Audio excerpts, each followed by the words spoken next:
नमस्कार, मैं आपका ज्योतिषी मोहन जी नक्षत्रवाणी चैनल से माँ तारा को प्रणाम करते हुए, अपने गुरु को प्रणाम करते हुए आप सबों का बहुत बहुत नमन। आज का विषय है कुंडली में बहुत सारे अशुभ योग जो आपको अनिष्ट फल प्रदान करते हैं। लेकिन क्या ये अशुभ योग सचमुच में बहुत ज़्यादा अनिष्ट हैं या इसको बढ़ा चढ़ाकर बताया जाता है? आज हमारे मॉडर्न युग में बहुत सारे शोध हुए हैं। मैं उन शोधों के अनुसार कुछ अपनी बातों को रख रहा हूँ कि अशुभ योग कितना अशुभ होंगे आपके लिए। तो चले शुरू करें।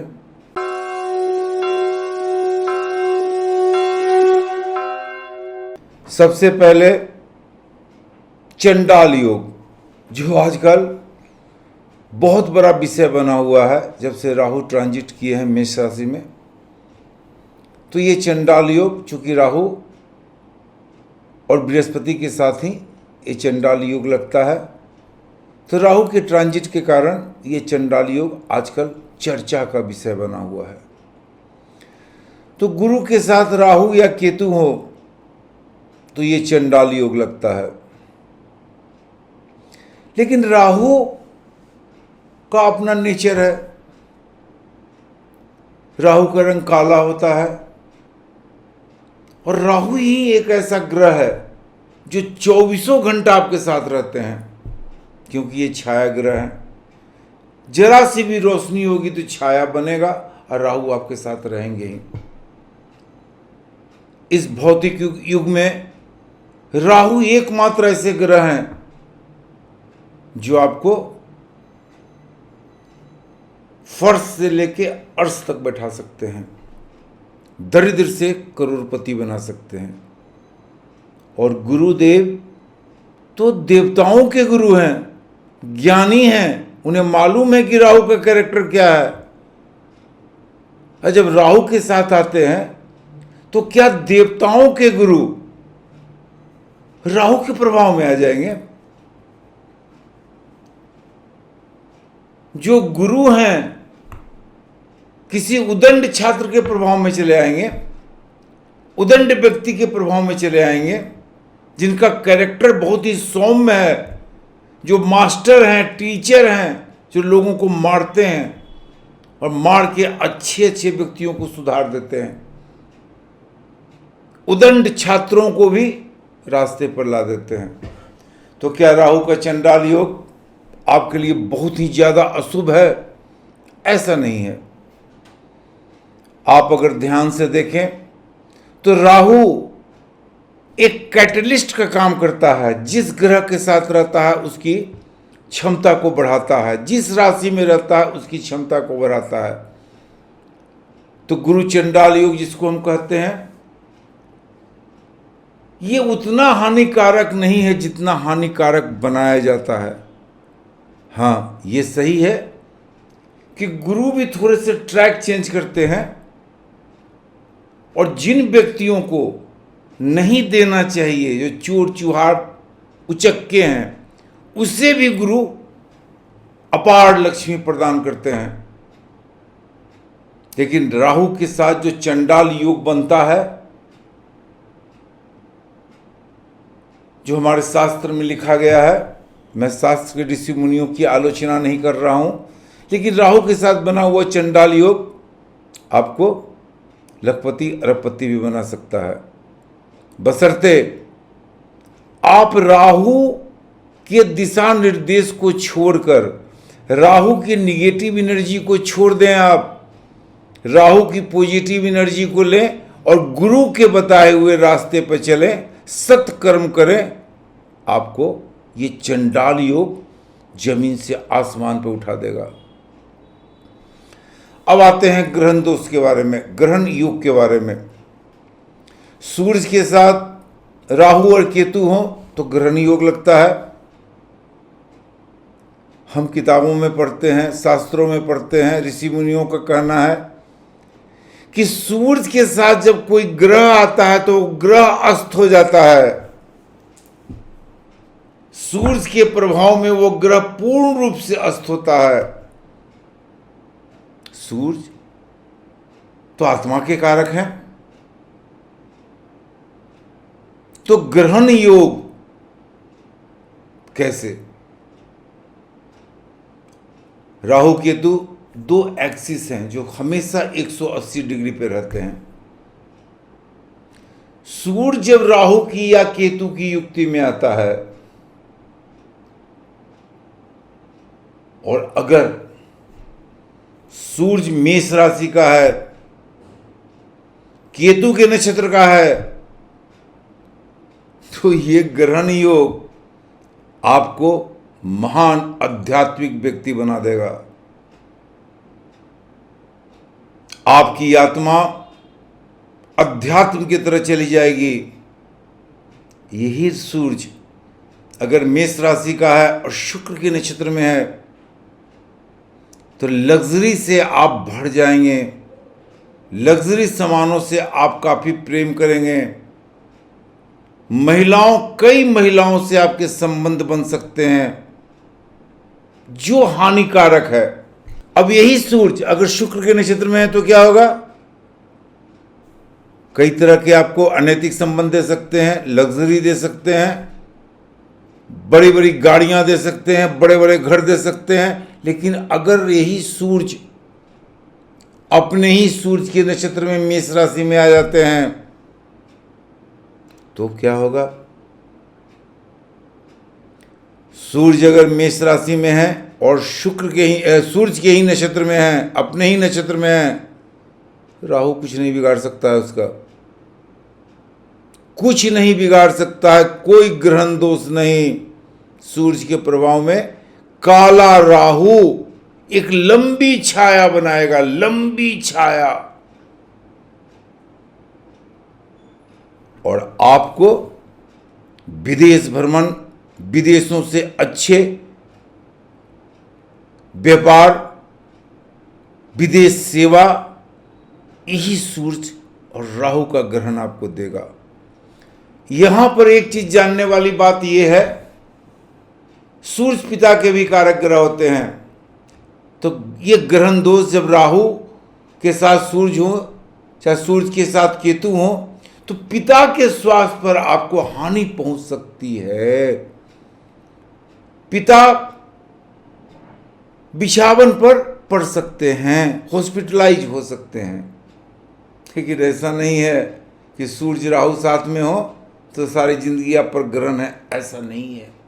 आप अपने पॉजिटिव एस्पेक्ट्स को, पॉजिटिव आत्माएं को, अपने आत्मा को इस ढंग से बना लें, सूरज के सामने कोई नहीं टिक पाएगा। अब चलते हैं तीसरे पर, चंद्र ग्रहण योग। चंद्रमा के साथ जब राहु हो या केतु हो तो चंद्र ग्रहण योग कहते हैं हम। चंद्रमा मन का कारक है। राहु में पॉजिटिव और निगेटिव दोनों एनर्जियां हैं। आप हजारों कुंडली उलट के देख लें, जिसकी कुंडली में चंद्रमा के साथ राहु बैठे हुए हैं, उससे ज्यादा एनर्जेटिक व्यक्ति, उससे ज्यादा बड़ा साइंटिस्ट, उससे ज्यादा बड़ा सोचने वाला थिंकर, उससे ज्यादा नए नए इन्वेंशन करने वाला कोई नहीं मिलेगा। वो व्यक्ति समथिंग न्यू होगा ही होगा। अगर चंद्रमा के साथ केतु हैं, वो व्यक्ति हमेशा विदेश की यात्राएं करेगा, विदेश से बहुत सारे पैसे कमाएगा, संचार माध्यम से लाभ उठाएगा, महान तंत्र मंत्र यंत्र का ज्ञाता होगा। साथ ही साथ थोड़ी सी निगेटिव एस्पेक्ट तो आएंगे चंद्रमा के साथ केतु का। वो निगेटिव एस्पेक्ट्स ये है कि थोड़ा सा मन बेचैन रहेगा, वो व्यक्ति एक जगह नहीं रह सकता है, और वो व्यक्ति जब भी यात्राएं करेगा तो हवाई का ही यात्राएं करेगा। हवाई जहाज कहीं यात्राएं करेगा, ट्रेन से यात्राएं नहीं करेगा। वो हर काम बहुत तेजी से करेगा, प्रभु के शरण में भी रहेगा, दान पुण्य भी करेगा। तो ऐसा नहीं है कि चंद्र ग्रहण योग लगने वाले व्यक्ति पूर्ण रूप से खत्म हो जाते हैं, उनका ग्रहण उनको लेके डूब जाता है। ऐसा बिल्कुल नहीं है। लेकिन अगर आदमी का सोच निगेटिव है, वो हमेशा निगेटिव सोचता है, तो ऐसे आदमी चोर चुहार चुट्टा भी बन सकते हैं। अब हम आते हैं चौथे दोष पर, पितृदोष।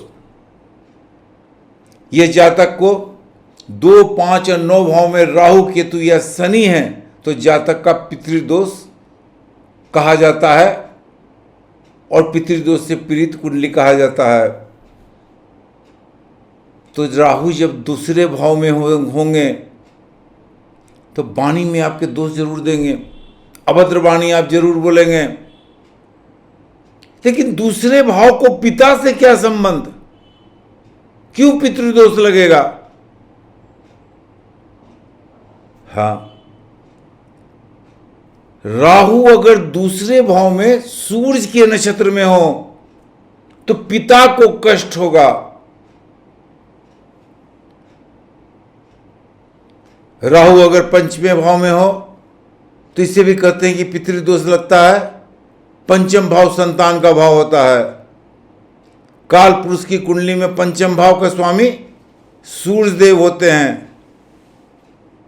तो जहां सूर्य इन्वॉल्व हो गया वहां पिता दोष राहु के साथ। ऐसा नहीं होता है, ऐसा बिल्कुल ही नहीं होता है। अगर पंचम भाव में राहु हैं आपके और आप अपनी सोच को हमेशा पॉजिटिव रखते हैं, हम यहां पर आपको क्लियर कट कहना चाहते हैं कि अगर आप पॉजिटिव सोचेंगे तो राहु हमेशा पॉजिटिव रिजल्ट देगा। अगर आप निगेटिव सोचेंगे, चोरी करने का सोचेंगे, डकैती करने का सोचेंगे, लोगों को छल करने का सोचेंगे, तो आपको बुरा परिणाम देगा। पंचम हाउस में के राहु। अरे पितृदोष क्या होता है? पंचम भाव पूर्व जन्म के कर्मों को भी कहा गया है। तो जो व्यक्ति प्राय पिता को पिछले जन्म में काफी कष्ट दिए हैं, अपने पिता से मारपीट किए, गाली गलौज किए, तो यहां पर पंचम में राहु आ जाते हैं। अगर मान लीजिए लग्न से राहु पर दृष्टि पड़ रही है, बृहस्पति की दृष्टि पड़ रही है पंचम भाव पर, तो क्या पितृदोष पूर्ण रूप से लागू होगा? नहीं।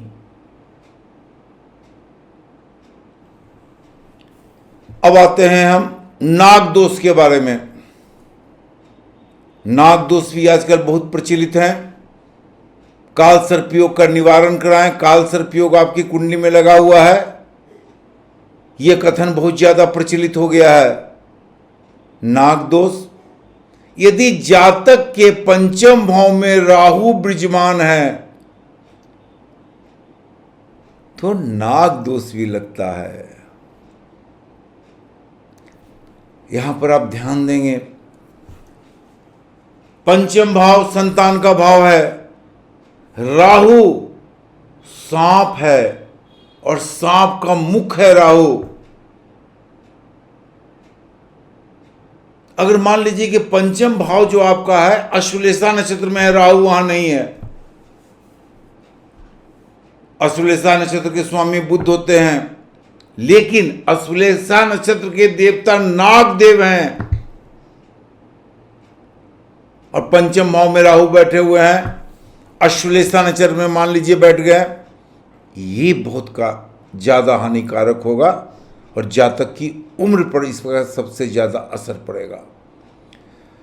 हमने अपने अनुभव में देखा है, 40 साल के अनुभव में, कि जब चंद्रमा अश्वलेषा नक्षत्र में होता है, ऐसे जातक 40 से लेकर 45 साल की उम्र में बहुत ही कष्ट झेलते हैं, मृत्यु तुल्य कष्ट और मृत्यु योग भी प्राप्त करते हैं। अब छठे में आइए अंगारक योग। जब मंगल के साथ राहु हो और केतु हो तो हम इसे अंगारक योग कहते हैं और जातक को कहते हैं कि अंगारक योग से आप पीड़ित हैं। मंगल एक ऐसा ग्रह है, मंगल सेनापति है और मंगल आपके पराक्रम का ग्रह है, मंगल आपके ब्लड का ग्रह है। और हम लोग प्रायः कहते हैं कि मंगल भवः, आपका मंगल हो, यानी आपका कल्याण हो। राहु जब मंगल के साथ बैठ जाते हैं, तो मैंने पहले भी आपको बताया कि राहु जो है कैटलिस्ट का काम करते हैं, तो मंगल को और भी उत्तेजित कर देते हैं। अगर आप झंझट राय करने वाले हैं, जमीन जायदाद में फ्रॉडिज्म करने वाले हैं, यानी निगेटिव एनर्जी राहु का लेके चल रहे हैं, तो अब आपको काफी कष्ट होगा, जमीन जायदाद में कष्ट होगा, सारी जिंदगी केस मुकदमा में उलझे हुए रहेंगे आप। लेकिन मंगल के साथ अगर केतु हो, ऐसे व्यक्तियों को देखा जाता है कि ऐसे व्यक्ति विदेश से बहुत ज्यादा लाभ कमाते हैं और धीरे धीरे धार्मिक होते चले जाते हैं। धर्म के प्रति निष्ठा इनकी 40 साल के बाद इतनी जबरदस्त हो जाती है। ऐसे व्यक्ति जो तंत्र मंत्र करते हैं, वो कुछ भी कर सकते हैं। तो राहु अगर एक्टिवेट कर रहा है मंगल को, मंगल एनर्जी का कारक है, तो आप निगेटिव सोचेंगे तो सब कुछ निगेटिव होगा, सारी जिंदगी जेल में रहेंगे, सारी जिंदगी केस मुकदमा लड़ते रहेंगे। लेकिन अगर पॉजिटिव सोचेंगे तो आपसे बड़ा बलवान कोई नहीं होगा, आपसे बड़ा आध्यात्मिक कोई नहीं होगा, आपसे बड़ा तांत्रिक कोई नहीं होगा। अब हम आते हैं पिचास योग। कहा जाता है कि शनि के साथ जब केतु आते हैं तो पिचास योग लगता है। तो यहां पर मैं आपको बता दूं कि शनि भी अध्यात्म के ग्रह हैं। बिना शनि के आप कंसंट्रेट अपने आप को नहीं कर सकते हैं, अध्यात्म में आप नहीं जा सकते हैं। शनि पूर्ण रूप से अध्यात्म के ग्रह हैं और केतु भी आपके मोक्ष के ग्रह हैं, अध्यात्म के ग्रह हैं। अगर इन दोनों का संबंध अष्टम स्थान से हो गया, तृतीय स्थान से हो गया, तो यकीन जाने आप कि ये पिचास योग तो दूर, सारे पिचास को अपने बस में करके रखेंगे आप। सारे पिचास, भूत पिचास आपके आगे पीछे घूमेंगे। ये ऐसे व्यक्ति बहुत ही प्रसिद्ध तांत्रिक होंगे, ऐसे व्यक्ति अध्यात्म में बड़ा ही परिपूर्ण होंगे। अब आते हैं केंद्रीय योग के बारे में। चंद्रमा जहां बैठे हुए हैं उनकी युक्ति में कोई भी ग्रह न हो, चंद्रमा के आगे पीछे कोई ग्रह न हो, चंद्रमा को कोई ग्रह देख नहीं रहा हो, तो ऐसे में केंद्रीय योग का निर्माण होता है। और ये योग थोड़े से जातक को पीड़ित करते हैं, क्योंकि चंद्रमा मन का कारक है। तो जब भी आप अकेले रहेंगे तो तरह तरह के बुरे बुरे विचार आपके मन में आएंगे, आपकी मन की एनर्जी लॉस्ट हो जाएगी। आप अकेले रहें, तरह तरह के निगेटिव बातें सोचेंगे। जब आप दोस्तों के साथ रहते हैं, मित्रों के साथ रहते हैं, अच्छे अच्छे व्यक्ति के साथ रहते हैं, आपकी सोच बदल जाती है। तो केंद्रीय योग में आप ये ध्यान दें कि आप अकेले रहना बंद करें, आपके मित्रों की संख्या अधिक हो और अच्छे अच्छे मित्र हों, पॉजिटिव मित्र हों। बहुत मन नहीं लग रहा है, घूमने फिरने का प्रोग्राम आप बनावें, अच्छे अच्छे जगह पर जाएं, मंदिरों में जाएं, वहां कंसंट्रेट करें। केंद्रीय योग कुछ नहीं बिगाड़ पाएगा आपका। तो ये रहा कुछ योगों की चर्चा जो आजकल बहुत ज्यादा प्रसिद्ध है और हम जैसे ज्योतिषी अपने क्लाइंट को, अपने पास आने वाले को ये कुछ योग बताकर थोड़ा सा दिग्भ्रमित करते हैं।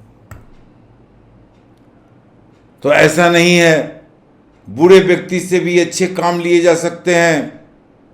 और यहां कोई भी ग्रह बुरा नहीं है, चाहे पापी ग्रह हो या शुभ ग्रह हो।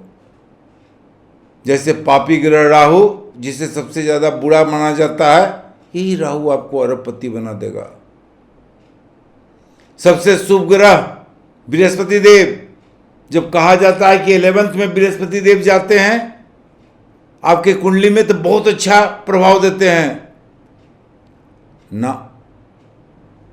हाँ, पुत्र के लिए जरूर अच्छा होगा, विदेश भ्रमण के लिए जरूर अच्छा होगा, भाग की वृद्धि होगी। धन कारक बृहस्पति नहीं है, धन कारक बृहस्पति नहीं है। मान सम्मान दे सकते हैं, लेकिन 11th के बृहस्पति आपको हर तरह से परिश्रम करने पर, हर तरह से आपको बुरे समय का आभास करा देंगे।